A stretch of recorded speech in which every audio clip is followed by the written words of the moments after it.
جاك واحد قال لك عمر كسر ضلع فاطمه. اشجع واحد بالاسلام منه اشجع واحد بالاسلام؟ علي بن ابي طالب. ابو الحسنين، صح ولا لا؟ تمام. داحم خيبر. يقدر واحد يتطاول على مرته ويخليه بالحياه؟ خلينا نكون واقعيين. تعوف لي من عاطفه وما ادري ايش، جاوبني بكلمه لا تضيف الى شيء. رسول الله لو امرك ان تسكت وتطيعه، تخالف رسول الله وتروح تدافع على زوجتك لو تطيع رسول الله؟ فهم؟ لا اطيع رسول الله ولو على عرضي، لا الرسول يوصي، لا ما بيها مجال.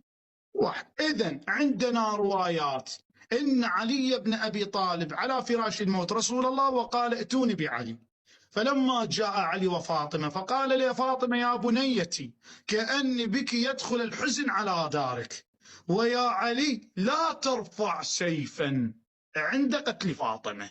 فقام علي سلام الله عليه فاخذ يحوم في الدار ويضرب على يده يد بيده، يقول أنا أصبر لظلم فاطمة.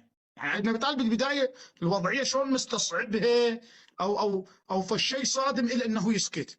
فقال يا علي لاجل الاسلام.